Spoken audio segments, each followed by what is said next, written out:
ከአቡዳቢ የሚወጡ መረጃዎች ደስ የሚሉ አልሆኑም። የኤሚሬቶቹ መሪ መታመም ከተሰማ ወዲህ ብዙ መረጃዎች ከባህረ ሰላጤው ሀገር እየተሰማ ነው።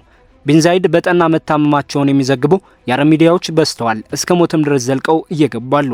የአቡዳቢ ምስጢራዊነት ከቃስር አልዋዳብ ቤተ መንግስት ጀርባ ምን እየተካሄደ እንዳለ ለመገመት አስቸጋሪ አድርጎታል። የሉሉ መታመም ደግሞ በወንድማማቾች መካከል ያለ የስልጣን ሽኩቻንም በይፋ አውጥቶታል። የዱባይና አቡዳቢ የሰሞኑ ትኩሳት በዝርዝር ይዘነዋል። አብራችሁን ቆዩ። የቱርክ ፕሬዝዳንት ረሲፕ ጣይብ ኤርዶሃንና የግሪክ ጠቅላይ ሚኒስትር ኪሪያኮስ ሚጾታኪስ ወደ ተባበሩት አረብ ኤሚሬቶች ሊያደርጉት የነበረው ከፍተኛ የዲፕሎማሲያዊ ጉብኝት መራዘሙ ስለ ተባበሩት አረብ ኤሚሬቶች ፕሬዝዳንት ሼክ መሐመድ ቢን ዛይድ አልናህያን የጤና ሁኔታ ሰፊ ግምቶችንና መላምቶችን ቀስቅሷል። የኤርዶሃን ቢሮ በመጀመሪያ በኤክስ ማህበራዊ ገጹ ላይ ባሰፈረው መግለጫ የኤሚሬቶች መሪ በስልክ ጥሪ ወቅት የጤና ችግር ገጥሟቸዋል የሚል ማጣቀሻ ካቀረበ በኋላ መልእክቱን ወዲያውኑ ሰርዞታል። በአንጻሩ በአቡዳቢ የሚገኙ የመንግስት መገናኛ ብዙሃን ስለዚህ ጉዳይ ምንም አይነት ቀጥተኛ ማረጋገጫ አልሰጡም። ከዚህ ጋር በተያያዘ የተባበሩት አረብ ኤሚሬቶች የዜና አውታሮች ቢን ዛይድ ከኳታር አሚር ሼክ ታሚም ቢን ሐሚድ አልታኒ ጋር ከቀናት በፊት የተገናኙበትን ምስል ይፋ አድርገዋል። ምስሉም ፕሬዝዳንቱ በጥሩ ጤንነት ላይ እንደሚገኙ የሚያሳይ ይመስላል። እነዚህ ክስተቶች በባህረ ሰላጤው ሀገራት አመራር ይፋዊ መግለጫዎች ላይ በሚታዩ የተለመደ ምስጢራዊነት የታጀቡ በመሆናቸው ስለ መሪው ከባድ ህመም ወይም የከፋ ሁኔታ የሚገልጹ ወሬዎች እንዲናፈሱ ምክንያት ሆነዋል። ይህ ሁኔታ ቀደም ሲል በአልናህያን ቤተሰቦች መካከል ይታዩ የነበሩ የረጅም ጊዜ ምስጢራዊነትን የሚያስታውስ ነው። በቆይታችን የወቅቱን ወሬዎች በቢን ዛይድ የህይወት ታሪክ ከጥንታዊ ወታደራዊ መሰረቱ ጀምረን እስከ ስልጣን ሽግግራቸውና ለ10 ዓመታት የአቡዳቢን አስተዳደር እንደ አዲስ በቀየሩት ውስብስብ የቤተሰብ ትንቅንቆችና ጸብ በዝርዝር እናያለን። ኤርዶሃን ወደ አቡዳቢ ሊያደርጉት የነበረውን ጉዞ ማስተላለፋቸውም ሲያሳውቁና ለዚህም የቢን ዛይድን የጤና ሁኔታ እንደ ምክንያት ሲጠቅሱ ነው። አናዶሉ ኤጀንሲን ጨምሮ የቱርክ የመንግስት መገናኛ ብዙሃን የቱርክ መሪ በጉዳዩ ላይ ሀዘን እንደተሰማቸውና ፈጣን ማገገም እንደተመኙ ዘግበው ነበር። ሆኖም ይህ መልእክት ከይፋዊ የኮሚኒኬሽን መስመሮች በፍጥነት መወገዱ ስለ ጤንነታቸው ሁኔታ ጥያቄዎችን አስነስቷል። በሚቀጥሉት ቀናት ሚጾታኪስም የጊዜ ሰሌዳ መደራረብን እንደ ምክንያት በመጥቀስ ጉዟቸውን አራዝመዋል። የተባበሩት አረብ ኤሚሬቶች ባለስልጣናት ግን ዝምታን መርጠዋል። የሀገሪቱ የዜና አገልግሎት ቢን ዛይድ በቅርቡ ስላከናወኗቸው ተግባራት በዝርዝር የገለጸ ሲሆን ይህም ከኩዌቱ ሼክ ፋሃድ ዩሱፍ ሳውድ አልሳባህ የጤና ሁኔታ ለመጠየቅ ያደረጉትን ስልክ ጥሪ እንዲሁም ከግሪክና ሊቱዋኒያ መሪዎች ጋር ያደረጉትን ውይይት ይጨምራል። በፕሬዝዳንታዊ የመገናኛ መስመሮች የተሰራጩት እነዚህ ምስሎች በማህበራዊ ሚዲያ የሚሰራጩትንና በቱርክና በአረበኛ መድረኮች ጎልቶ የሚሰሙትን የንጉሱን የሞት ዜና ለማስተባበል የታለሙ ይመስላሉ። እንዲህ አይነቱ መላምት ከዚህ ቀደም ታይቶ የማይታወቅ አይደለም።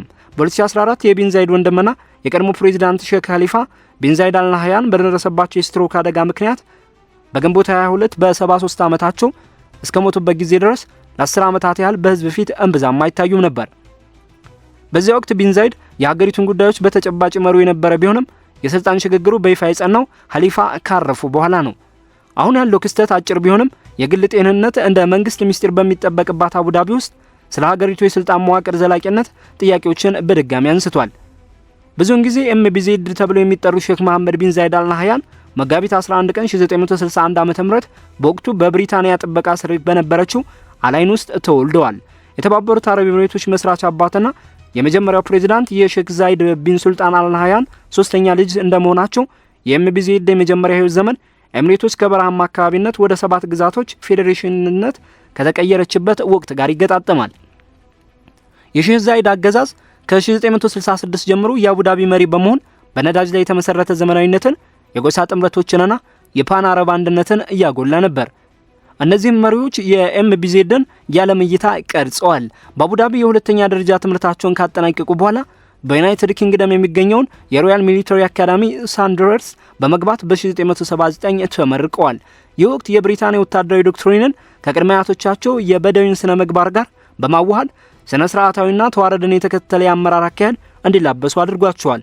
ወደ ሀገራቸው ሲመለሱ የተባበሩት አረብ ኤሚሬቶች አየር ኃይልን በመቀላቀል በፓይለትነትና በክፍለ ጦር አዛዥነት አገልግለዋል።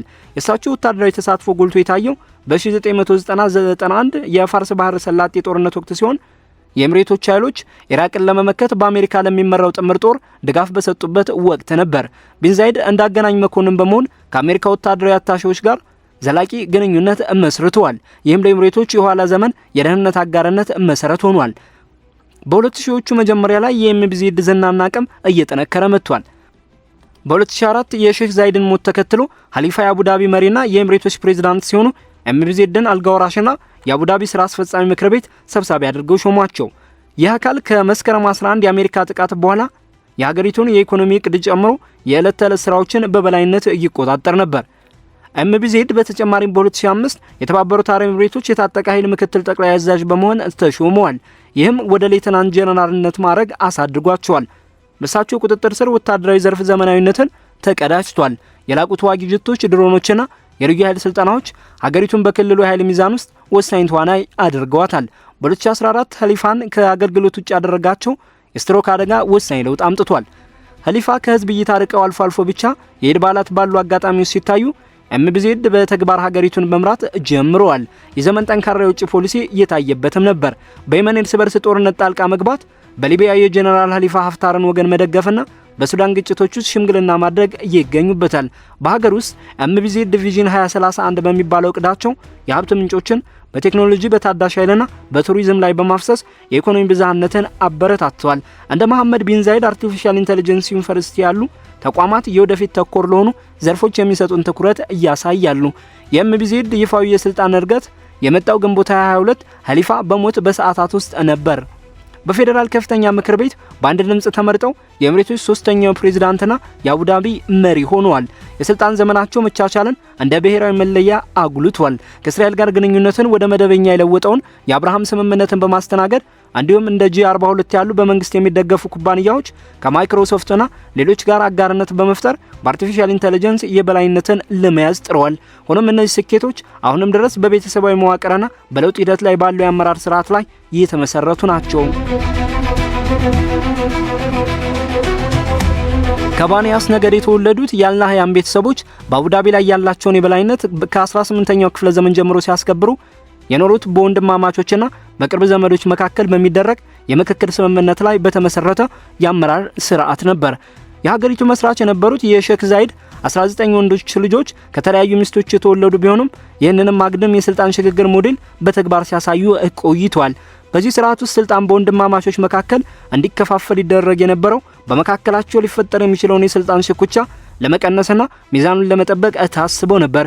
ከነዚህ መካከል ተጽዕኖ ፈጣሪ ከነበረውና ባኒ ፋጢማ የዛይድ ተወዳጅ ሚስት ፋጢማ ቢንት ሙባረክ ልጆች ተብሎ ከሚጠራው የቤተሰብ ቅርንጫፍ የወጡት መሐመድ ቢን ዛይድ ይህንኑ ስብስብ የቤተሰብ መዋቅር በጥበብ ሲመሩት ቆይተዋል። የሼህ ሀሊፋ ለረጅም ጊዜ በህመም መሰቃየት የዚህን የስልጣን ሞዴል ጥንካሬ የፈተነ ክስተት ነበር።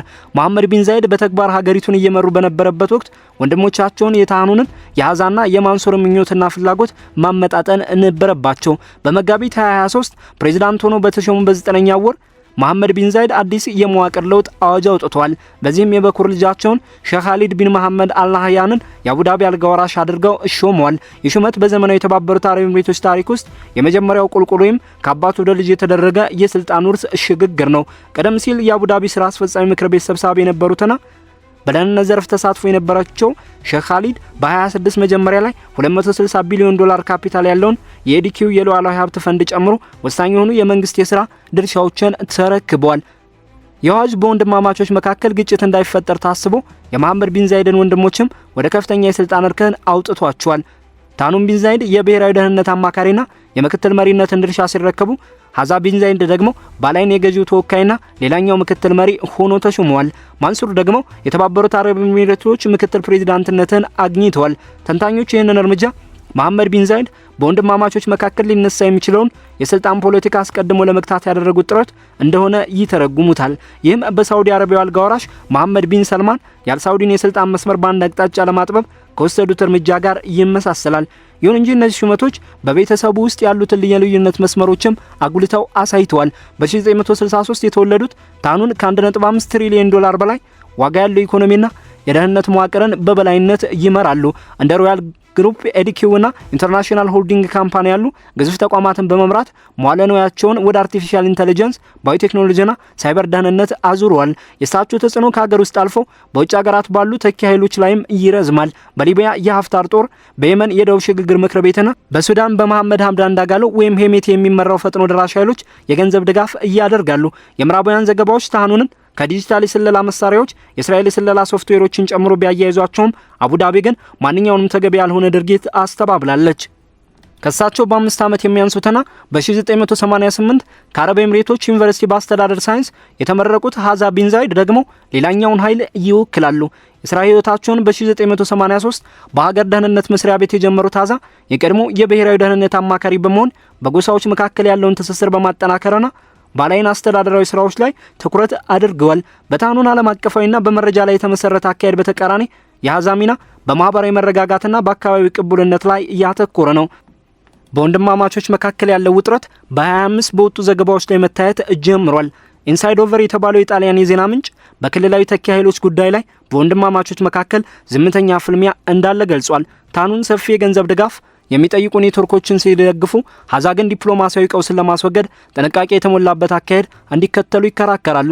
በየመንና በሱዳን ጉዳይ ላይ በነበራቸው አለመግባባት ሳቢያ በኤምሬቶች የሚደገፉ ኃይሎች በታህሳስ 25 ከሳውዲ አረቢያ የአየር ድብደባ ጋር መጋጠማቸው ከአቡዳቢና ከሪያድ ጋር ያለውን ግጭት ይፋ አድርጎታል። ሀዛ እንደ የመኑ የደቡብ ምክር ቤት ባሉ የታኑን ይዞታዎች ውስጥ ጣልቃ መግባታቸው መሐመድ ቢን ዛይድ የጠበቁትን ወርቃማ ሚዛን እየፈተነው ይገኛል።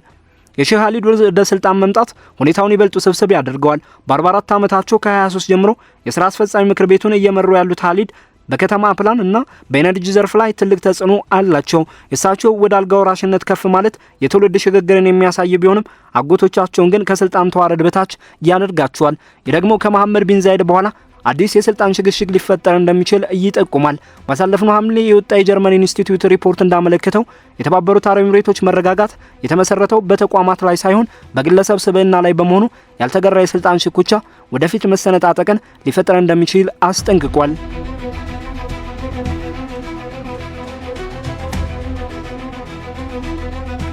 የአቡዳቢ የስልጣን መዋቅር በሚስጥራዊነት የታጠረ በቤተሰባዊ ትስስር የተገነባና በሀብት የሚደገፍ የባህረ ሰላጤው ሀገራትን የተለመደ አመራር የሚያንጸባርቅ ቢሆንም በዚህ ፈጣን ለውጥ በሚታይበት ዘመን ግን ከፍተኛ ስጋቶችን ይይዛል። ስለ መሐመድ ቢን ዛይድ የጤና ሁኔታ የሚወሩት መላምቶች መሰረታቸው እውነተኛ ህመም ይሁን ወይም የተጋነኑ ወሬዎች ይህንን የአመራር ሞዴል የሚፈትኑ ናቸው። የተባበሩት አረብ ኤምሬቶች $500 ቢሊዮን የሚገመት ኢኮኖሚ ቀደም ሲል በነዳጅ ላይ የተገነባ ቢሆንም አሁንም በባለ ሀብቶች እምነት ላይ የተመሰረተ ነው። እንደ ሙባዳላና ኤዲአይኤ ያሉ የሉዓላዊ ሀብት ፈንዶች ወደ ቴክኖሎጂና ታዳሽ ኃይል ዘርፎች ቢሰማሩም በቤተሰቡ ውስጥ የሚፈጠር የውስጥ አለመግባባት አጋሮችን ሊያሸሽ ይችላል። በቀጠና ደረጃ የቢን ዛይድ ፖሊሲዎች ዓለም አቀፍ ጥምረቶችን በአዲስ መልክ ቀርጸዋል። ሀገሪቱ በአብርሃም ስምምነት ውስጥ የነበራት ሚና ከእስራኤል ጋር ያለውን ግንኙነት ወደ መደበኛ ደረጃ አሸጋግሯል። ይህም የመከላከያ ስምምነቶችንና የቴክኖሎጂ ሽግግርን አስገኝቷል። በአፍሪካና በአፍሪካ ቀንድ የኤምሬቶች ወደቦች እንዲሁም በኢትዮጵያና በሶማሊላንድ ውስጥ የተደረጉ ኢንቨስትመንቶች የሀገሪቱን ተጽዕኖ አጉልቶ ያሳያሉ። ይሁን እንጂ በተኪ ኃይሎች ድጋፍ የተባባሰው የሱዳን እርስ በርስ ጦርነት የተባበሩት መንግስታት ድርጅትን ትኩረት ስቧል። በሊቢያ ጉዳይ ከቱርክ ጋር፣ በአባዩ ውዝግብ ደግሞ ከግብጽ ጋር ያለው ውጥረት ሀገሪቱ የምትከተለውን ጠንካራና አንዳንዴም ለብቻዋ እንድትቆም የሚያደርጋትን አቋም አንጸባርቋል። እነዚህ ወሬዎች የስልጣን ሽግግር ሂደቱ ምን ያህል ግልጽነት እንደሚጎድለውም አመላካች ናቸው። እንደ ሳውዲ አረቢያው መሐመድ ቢን ሰልማን ለስልጣን በግልጽ የመታጨት ሂደት ሳይሆን በተባበሩት አረብ ኤምሬቶች የስልጣን ሽግግር የሚከናወነው በቤተ መንግስት በሚስጥር ነው። የቀድሞ መሪ ኸሊፋ ከ22 በፊት ለዓመታት ከህዝብ እይታ መራቃቸው መሪው አስቀድመው ሳይሞቱ አልቀሩም የሚሉ ግምቶችን አቀጣጥሎ ነበር። አሁን ደግሞ ተመሳሳይ ወሬዎች በመሐመድ ቢን ዛይድ ዙሪያ እየተናፈሱ ነው። ህመሙ የሚቀጥል ከሆነ የኻሊድ ቢን መሐመድ ሚና እየሰፋ ሊሄድና አጎቶቹ እንደ ተጠባባቂ መሪ ሊያገለግሉ ይችላሉ። ይህም በ2020 በኦማን የታየውን የቃቡስ የስልጣን ሽግግር የሚያስታውሰን ይሆናል።